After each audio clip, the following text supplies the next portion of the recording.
G'day. How are we all? Well, as you can see, I'm back in my wee garden conservatory. And it has just started to rain. But it's still quite warm. Still in the 17, 18 degrees temperature range, Celsius of course. Here in Ireland, I just had a couple of weeks down under with my family in my hometown of Drummle, Western Australia. There's a few videos from my exploits down under on my channel here, so I do encourage you to go and check them out.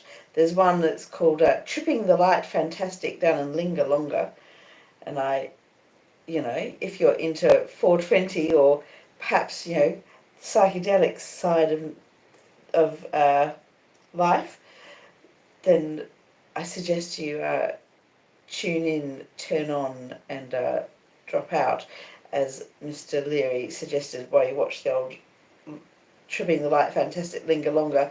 It was an amazing light show through the bush, and it holds up quite well on the big screen. I'm quite proud of it.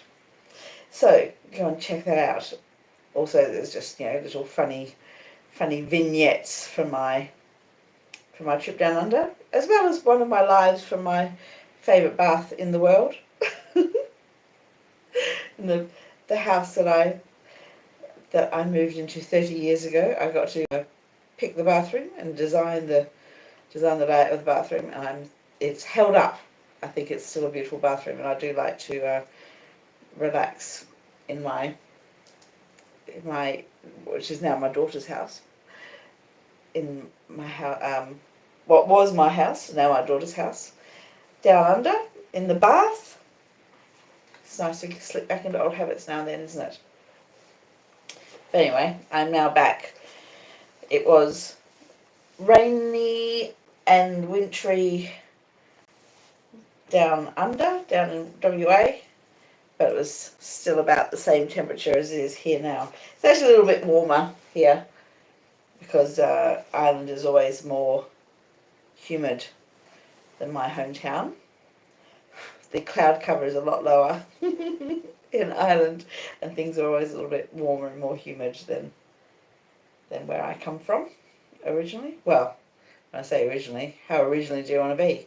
Look at me. Look at me. This is almost pure Norman Celtic DNA. This is how it got to Australia. Is a very unlikely story, but how I got from Australia to Ireland is an even unlikelier story. However, speaking of unlikely stories, let us read chapter 38 of Great Expectations, shall we? That ripping yarn from Mr. Charles Dickens. If that staid old house near the green at Richmond should ever come to be haunted when I am dead, it will be haunted, surely, by my ghost. Oh, the many, many nights and days through which the unquiet spirit within me haunted the house when Estella lived there.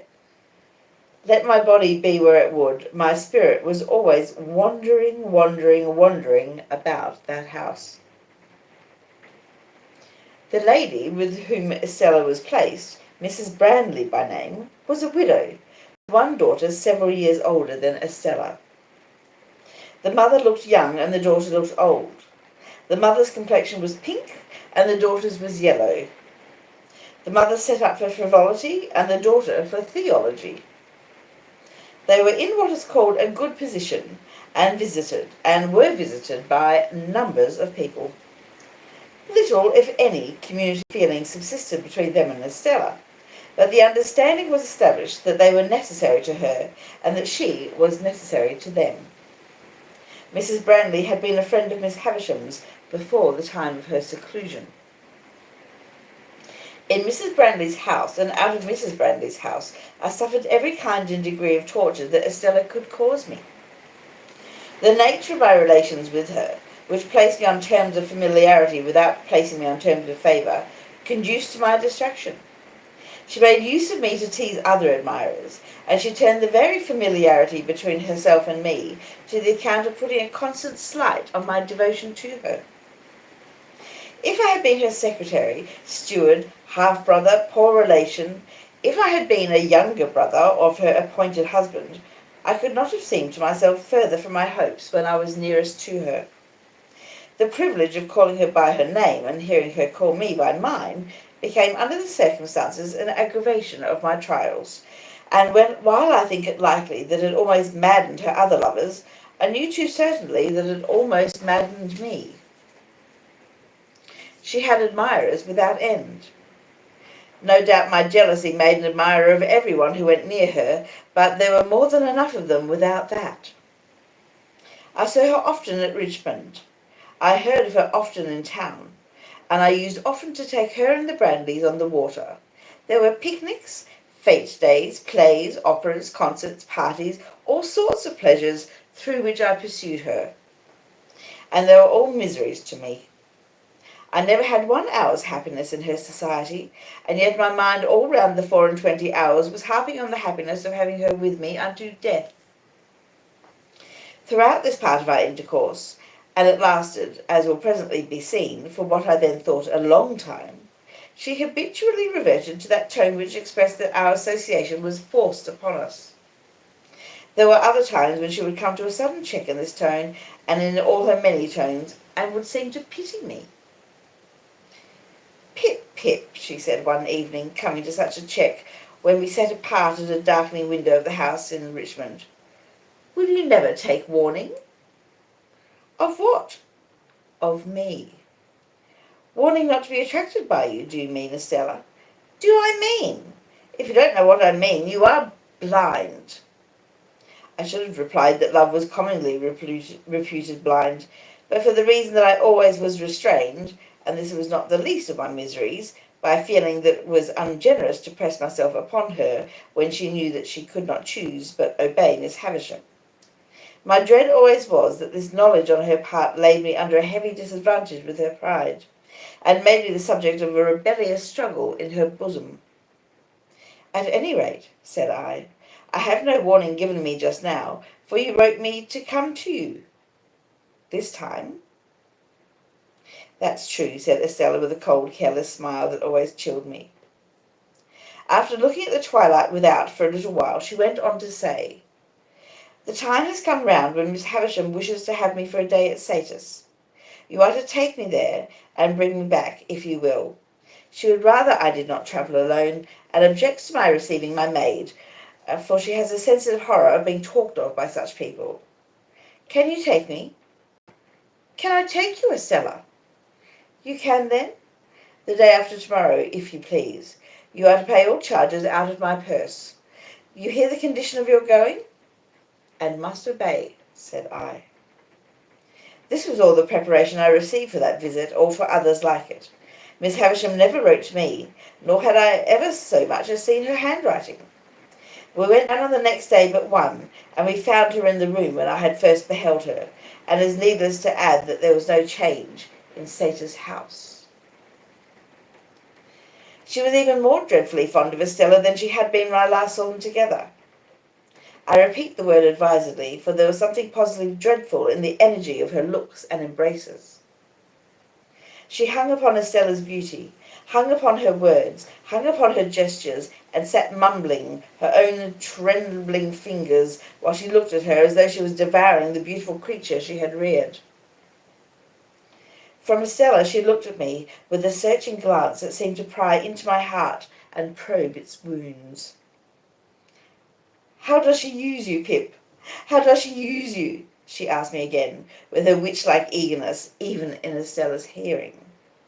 But when we sat by her flickering fire at night, she was most weird, for then, keeping Estella's hand drawn through her arm and clutched in her own hand, she extorted from her, by dint of referring back to what Estella had told her in her regular letters, the names and conditions of the men whom she had fascinated. And as Miss Havisham dwelt upon this role, with the intensity of a mind mortally hurt and diseased, she sat with her other hand on her crutch-stick, and her chin on that, and her wan, bright eyes glaring at me, a very spectre. I saw in this, wretched though it made me, and bitter the sense of dependence, even of degradation, that it awakened. I saw in this that Estella was set to wreak Miss Havisham's revenge on men, and that she was not to be given to me until she had gratified it for a term. I saw in this a reason for her being beforehand assigned to me, sending her out to attract and torment and do mischief. Miss Havisham sent her with all the malicious assurance that she was beyond the reach of all admirers, and that all who staked upon that cast were secured to lose. I saw in this that I too was tormented by a perversion of ingenuity, even while the prize was reserved for me. I saw in this the reason for my being staved off so long, and the reason for my late guardian's declining to commit himself to the formal knowledge of such a scheme.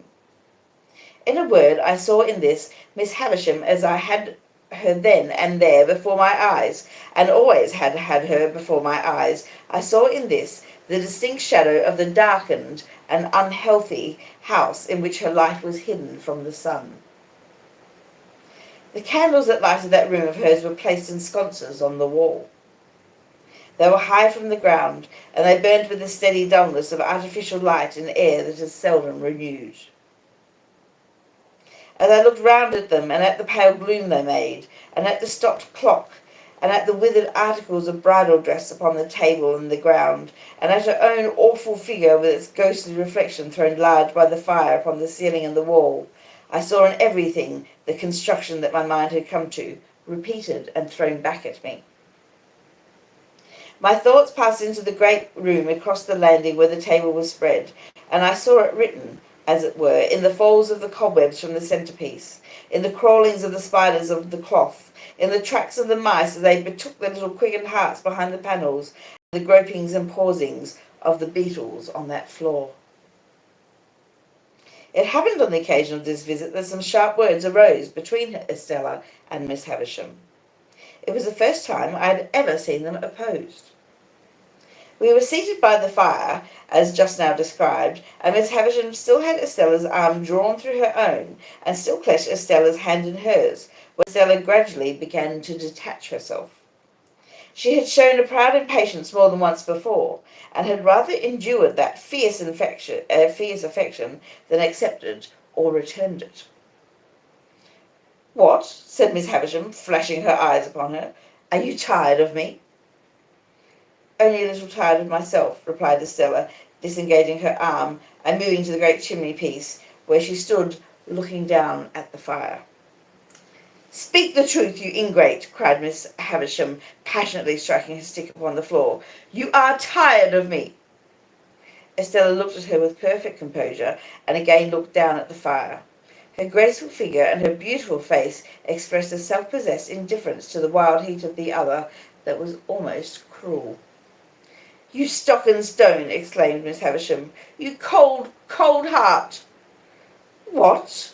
said Estella, preserving her attitude of indifference as she leaned against the great chimney-piece and only moving her eyes. "Do you reproach me for being cold?" "You? Are you not?" was the fierce retort. "You should know," said Estella, "I am what you have made me. Take all the praise, take all the blame, take all the success, take all the failure. In short, take me." "Oh, look at her!" cried Miss Havisham bitterly. "Look at her, so hard and thankless, on the hearth where she was reared, where I took her into this wretched breast when it was first bleeding from its stabs, and where I have lavished years of tenderness upon her." "At least I was no party to the compact," said Estella, "for if I could walk and speak when it was made, it was as much as I could do. But what would you have? You have been very good to me, and I owe everything to you. What would you have?" "Love," replied the other. "You have it." "I have not," said Miss Havisham. "Mother by adoption," retorted Estella, never departing from the easy grace of her attitude, never raising her voice as the other did, never yielding either to anger or tenderness. "Mother by adoption, I have said that I owe everything to you. All I possess is freely yours. All that you have given me is at your command to have again. Beyond that, I have nothing. And if you ask me to give you what you never gave me, my gratitude and duty cannot do impossibilities." "Did I never give her love?" cried Miss Havisham, turning wildly to me. "Did I never give her a burning love, inseparable from jealous at all times, and from sharp pain, while she speaks thus to me? Let her call me mad! Let her call me mad!" "Why should I call you mad?" returned Estella. "I, of all people. Does anyone live who knows what set purposes you have, half as well as I do? Does anyone live who knows what a steady memory you have, half as well as I do? I who have sat on this same hearth, on the little stool that is even now beside you there, learning your lessons and looking up into your face when your face was strange and frightened me." "Soon forgotten," moaned Miss Havisham. "Time soon forgotten." "No, not forgotten," retorted Estella. "Not forgotten, but treasured up in my memory. When have you found me false to your teaching? When have you found me unmindful of your lessons? When have you found me giving admission here," she touched her bosom with her hand, "to anything that you excluded? Be just to me." So proud," moaned Miss Havisham, pushing away her grey hair with both her hands. "Who taught me to be proud?" returned Estella. "Who praised me when I learned my lesson?" So hard, moaned Miss Havisham with her former action. "Who taught me to be hard?" returned Estella. Who praised me when I learned my lesson?" "But to be proud and hard to me," Miss Havisham quite shrieked as she stretched out her arms. "Estella, Estella, to be proud and hard to me!" Estella looked at her for a moment with a kind of calm wonder, but was not otherwise disturbed. When the moment was past, she looked down at the fire again. "I cannot think," said Estella, raising her eyes after a silence, "why you should be so unreasonable when I come to see you after a separation. I have never forgotten your wrongs and their causes. I have never been unfaithful to you or your schooling. I have never shown any weakness that I can charge myself with." "Would it be weakness to return my love?" exclaimed Miss Havisham. "But yes, she would call it so." "I begin to think," said Estella, in a musing way, after another moment of calm wonder, "that I almost understand how this comes about. If you had brought up your adopted daughter, wholly in the dark confinement of these rooms, and had never let her know that there was such a thing as the daylight by which she has never once seen your face, if you had done that, and then for a purpose had wanted her to understand the daylight and know all about it, you would have been disappointed and angry." Miss Havisham, with her head in her hands, sat making a low moaning and swaying herself on her chair, but gave no answer. "Or," said Estella, "which is a nearer case, if you had taught her, from the dawn of her intelligence, with your utmost energy and might, that there was such a thing as daylight, but that it was made to be her enemy and destroyer, and she must always turn against it, for it had blighted you and would else blight her. If you had done this, and then, for a purpose, had wanted her to take naturally to the daylight, and she could not do it, you would have been disappointed and angry?" Miss Havisham sat listening, or it seemed so, for I could not see her face, but still made no answer. "So," said Estella, "I must be taken as I have been made. The success is not mine, the failure is not mine, but the two together make me." Miss Havisham had settled down, I hardly knew how, upon the floor, among the faded bridal relics with which it was strewn. I took advantage of the moment, I had sought one from the first, to leave the room, after beseeching Estella's attention to her with a movement of my hand. When I left, Estella was yet standing by the great chimney-piece, just as she had stood throughout. Miss Havisham's grey hair was all adrift upon the ground, among the other bridal wrecks, and was a miserable sight to see. It was with a depressed heart that I walked in the starlight for an hour and more, about the courtyard, and about the brewery, and about the ruined garden. When I at last took courage to return to the room, I found Estella sitting at Miss Havisham's knee, taking up some stitches in one of those old articles of dress that were dropping to pieces, and of which I have often been reminded since by the faded tatters of old banners that I have seen hanging up in cathedrals. Afterwards Estella and I played at cards as of yore, only we were skilful now, and played French games, and so the evening wore away, and I went to bed. I lay in that separate building across the courtyard. It was the first time I had ever lain down to rest in Satan's house, and sleep refused to come near me. 1,000 Miss Havishams haunted me. She was on this side of my pillow, on that at the head of the bed, at the foot, behind the half-open door of the dressing room, in the room overhead, in the room beneath, everywhere. At last, when the night was slow to creep on towards 2 o'clock, I felt that I could absolutely no longer bear the place as a place to lie down in, and that I must get up. I therefore got up and put on my clothes, and went out across the yard into the long stone passage, designing to gain the outer courtyard and walk there for the relief of my mind.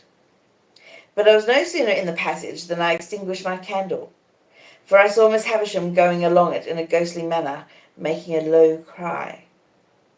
I followed her at a distance, and saw her go up the staircase. She carried a bare candle in her hand, which she had probably taken from one of the sconces in her own room, and was a most unearthly object by its light.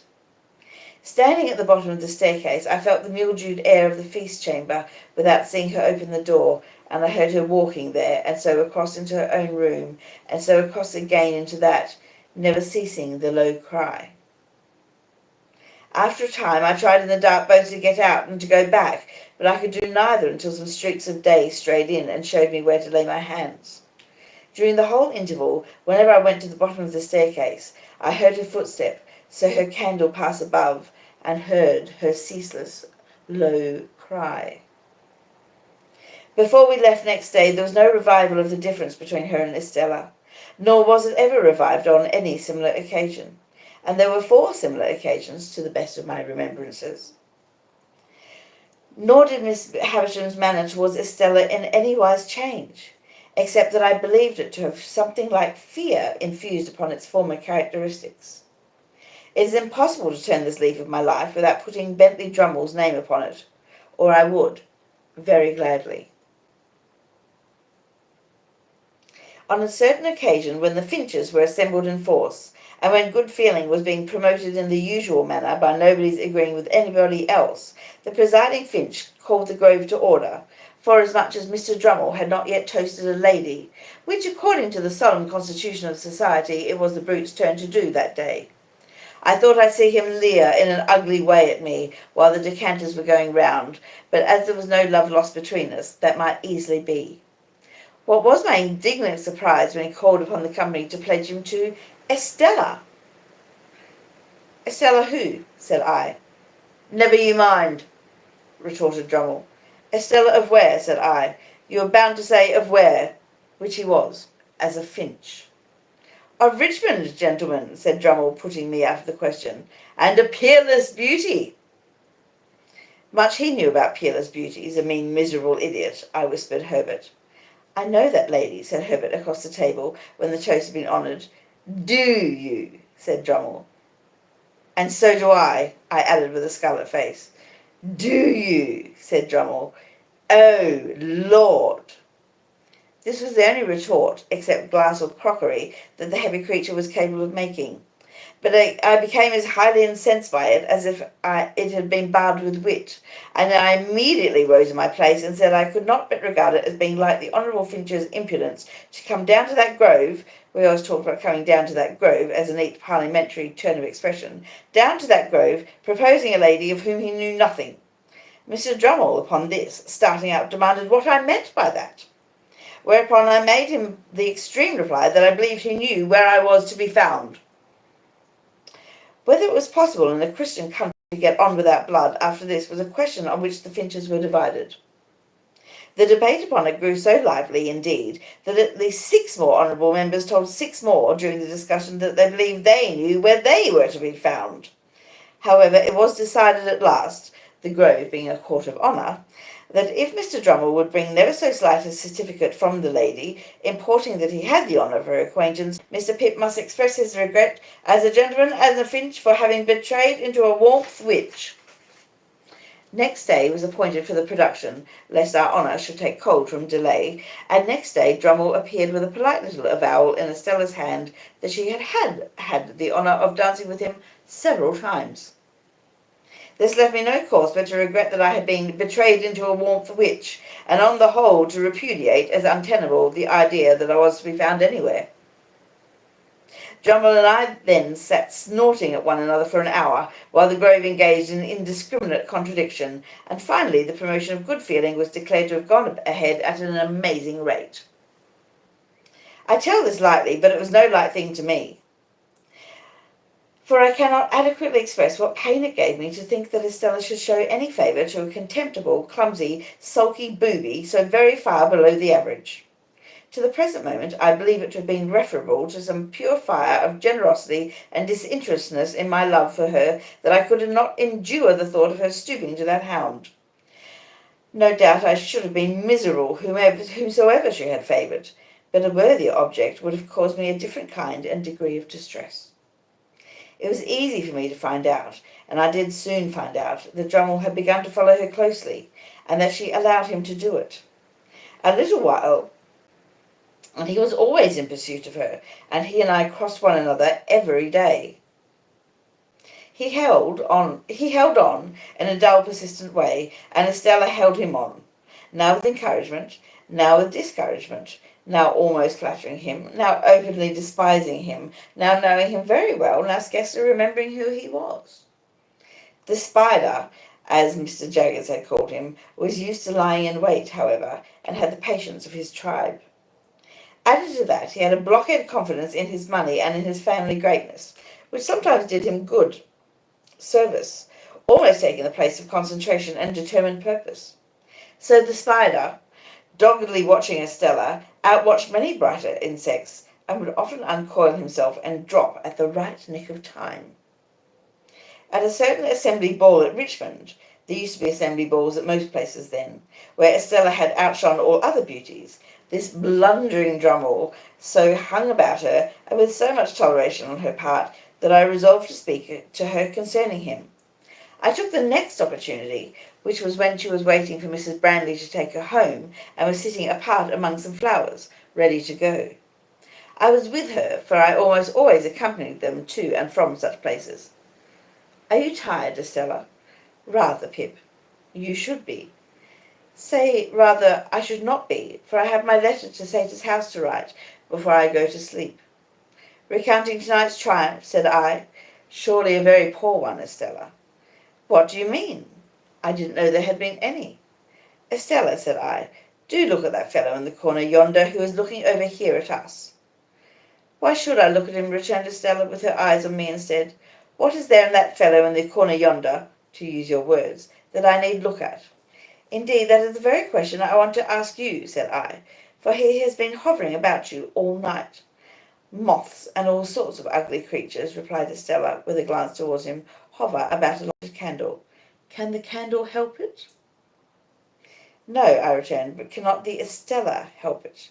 "Well," said she, laughing after a moment, "perhaps. Yes, anything you like.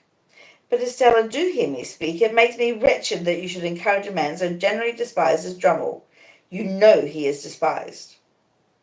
"Well," said she, "you know he is as ungainly within as without, a deficient, ill-tempered, lowering, stupid fellow." "Well," said she, "you know he has nothing to recommend him but money, and a ridiculous roll of addle-headed predecessors. Now, don't you?" "Well," said she again, and each time she said it, she opened her lovely eyes the wider. To overcome the difficulty of getting past that monosyllable, I took it from her and said, repeating it with emphasis, "Well, then that is why it makes me wretched." Now, if I could have believed that she favoured Drummle with any idea of making me wretched, I should have been in better heart about it. But in that habitual way of hers, she put me so entirely out of the question that I could believe nothing of its kind. "Pip," said Estella, casting her glance over the room, "don't be foolish about its effect on you. It may have its effect on others, and may be meant to have. It's not worth discussing." "Yes, it is," said I, "because I cannot bear that people should say she throws away her graces and attractions on a mere bore, the lowest in the crowd." "I can bear it," said Estella. "Oh, don't be so proud, Estella, and so inflexible." calls me proud and inflexible in this breath, said Estella, opening her hands, and in his last breath reproached me for stooping to a bore. There is no doubt you do, said I, something hurriedly, for I have seen you give him looks and smiles this very night, such as you never give to me. Do you want me, then, said Estella, turning suddenly with a fixed and serious, if not angry look, to deceive and entrap you? Do you deceive and entrap him, Estella? Yes, and many others. All of them but you. Here is Mrs. Bentley. I'll say no more. And now that I have given the one chapter to the theme that so filled my heart, and so often made it ache and ache again, I pass on, unhindered, to the event that had impended over me longer yet. The event that had begun to be prepared for before I knew that the world held Estella, and in the days when her baby intelligence was receiving its first distortions from Miss Havisham's wasting hands. In the Eastern story, the heavy slab that was to fall on the bed of state in the flush of conquest was slowly wrought out of the quarry. The tunnel for the rope to hold it in its place was slowly carried through the leagues of rock. The slab was slowly raised and fitted in the roof. The rope was rove to it and slowly taken through the miles of hollow to the great iron ring. All being made ready with much labour, and the hour come, the Sultan was aroused in the dead of the night, and the sharpened axe that was to sever the rope from the great iron ring was put into his hand, and he struck with it, and the rope parted and rushed away, and the ceiling fell. So in my case. All the work, near and afar, that tended to the end, had been accomplished, and in an instant the blow was struck, and the roof of my stronghold dropped upon me. And that was chapter 38 of Great Expectations by Charles Dickens.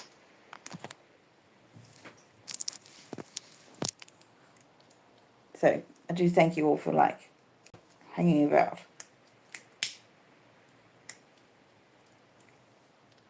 So once again, thank you for being here, everyone. Thank you for watching my lives. Thank you for checking out my comedy videos, my travel vlogs, my podcasts that I do live. And, there's a few in my back catalogue, you might say, of when the YouTube channel started, of a few things that might surprise you. You never know your luck. Thank you for liking and subscribing, especially subscribing. I have had nearly 18 million views since I started this channel 4 years ago. And it would be wonderful if as many people watched, subscribed. That would help me no end. But I thank you all for being here and for watching, no matter why you watch. I do a lot of body positivity work to empower women, particularly women with lipedema, which is a connective tissue disorder that I have. Often misdiagnosed as obesity, but is in point of fact an inherited genetic connective tissue disorder, and I talk about that often as well here on my channel. All right, I'm Mama Duck. I was born in Australia, but I am now in Ireland for nearly a decade now, and an Irish citizen. I'm very, very pleased to say I have the privilege of being a citizen of the EU and a citizen of Ireland, from whence many of my ancestors originally came. So there you go. So wherever in the world you might be, and whatever shape you might take, you're very welcome. Everybody is welcome. And I'll see you when you got nothing on. Oh, and if you're in Dublin tomorrow night, Thursday, the 7th of August, I'll be at Rebel Rose Comedy in Petter Brown's in D8.